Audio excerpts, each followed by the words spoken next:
Assemblymember Garrett's covered in great detail all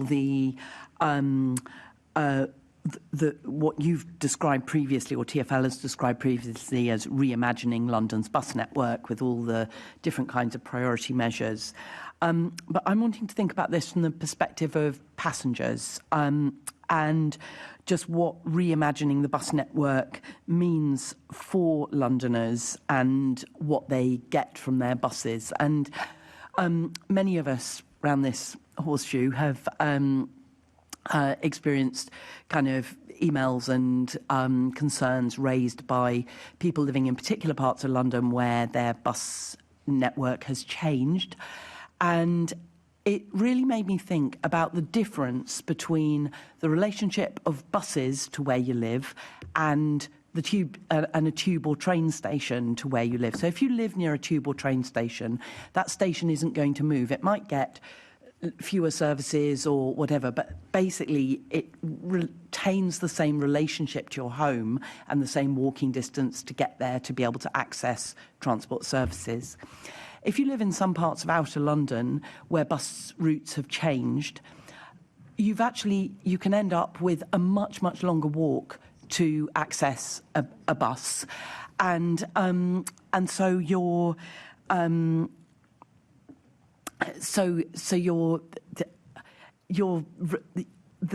whole relationship to the bus services has been shifted, because if you're older or disabled, it may actually be beyond you to walk the further distance that you're being asked to walk to access the bus that has now been moved a few streets along for a bus stop. And I just wonder what work you do with Londoners when you're making these changes to the bus routes, which I can see are kind of needed because you're trying to get the services evened out and make sure that you're optimising how the buses are being used. But are you really looking into the impacts on particular networks of local streets where actually services are going down, and that may have a particular impact on older and disabled residents? Yeah, thank you, and hello to our visitors. Shall I just welcome them as you've done? Yeah. Welcome, hello. It's the School Council and teachers from Keir Hardy School in Newham, I believe. Thank you very much. We're talking about buses, and this is the Deputy Mayor and the Commissioner for Transport for London, so we're asking them some deep questions about Transport for London today. It's lovely to have you here with us. Thank you, Chair. As you know, whenever we make any changes, we go into full consultation and encourage anybody and everybody who has a view to respond to those consultations. I think there are two or three things. So in short answer, yes, we try and make sure we assess the impact across the board. We recognise, the bus, it is our most used mode in TfL. Over 5 million people a day use the bus network, and particularly in areas where there is limited or no rail services, it is the transport lifeline that people need. That's why, in particular, we want to try and do more services in outer London. We've seen since the pandemic that there's been more sort of outer London need for people to travel between boroughs and within boroughs, rather than how the bus network was originally set up, which is fundamentally to feed inner and central London. That's also why the Superloop, for example, is focused on feeding key transport hubs, hospitals, other key elements, and will continue to do so.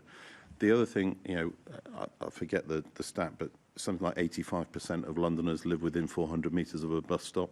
And if we make a change to the network, I know it's really difficult. I live in outer London myself, so there are certain bus routes that I tend to use. But I'd encourage people to think about how the bus network is exactly that. It's a network in the same way as the tube is. So if one route runs between point A and point B, it intersects with other routes along the way, and that creates the opportunity for people to use it as a network to get to elsewhere in the city, or to get to more accessible rail and tube services. We want to make sure that we reduce and minimise the impact for people need to make what they believe to be unnecessary interchanges. We need to make sure, particularly for people with accessibility needs or the elderly who need to get to, or anybody who needs to get to hospital appointments, that we try and minimise the impact on that. And also we want to make sure we have a service that is reliable and frequent. And we have to recognise that the cost of operating the bus network is continuing to grow significantly. We need to take action to minimise that and reduce that. We also want to reduce that impact by increasing ridership on the bus network, where there has been steady decline over the last few years. So part of the changes we're making is around encouraging people to use the network more, get them to think about it as a network rather than just as an individual line. But absolutely, we always try and ensure that we take account of the needs within the local area when we propose any changes or implement any changes. I think one of the issues perhaps is that some of the people who are potentially most reliant on the bus are people who maybe are not particularly digitally savvy and maybe don't even, I know a lot of older people still don't use a smartphone. Many do, but there are many who also don't. And so the kind of complaints that I've had come through my inbox are about kind of lack of proper explanation at the bus stops of what the changes are, lack of current up-to-date maps that show where the new routes go and what the timetable is.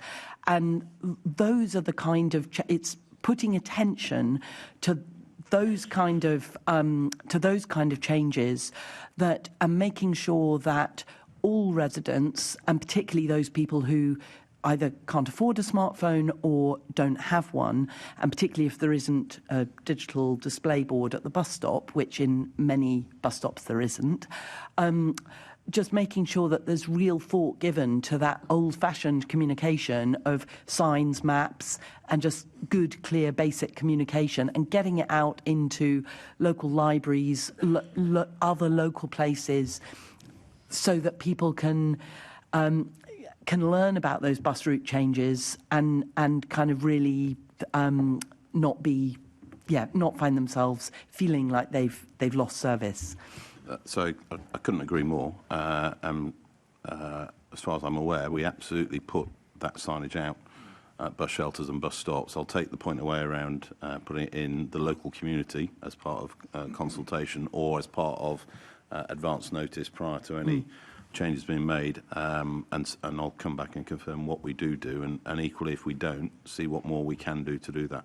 But in terms of timetables, maps, proposed route changes, they should all be displayed in advance of any changes being made. Obviously, easier to do in bus shelters, more difficult to do where it's just a bus stop, where it's primarily a timetable and a yellow notice. But I'll take that away to see what more we can do, particularly for those customers who, as you say, don't necessarily have the digital access that a lot of people do have. And particularly because the impact of not having digital access, if you're standing at one of those stops that isn't even a bus shelter, you don't know if you missed the bus because it happened to come weirdly early or... Yeah, so there absolutely should be that information available at every bus stop. So if that isn't, and you've got some very specific examples, please do let us know. I can send we'll stuff sort through. that out. Yeah, thank you very much. Thank you, Chair.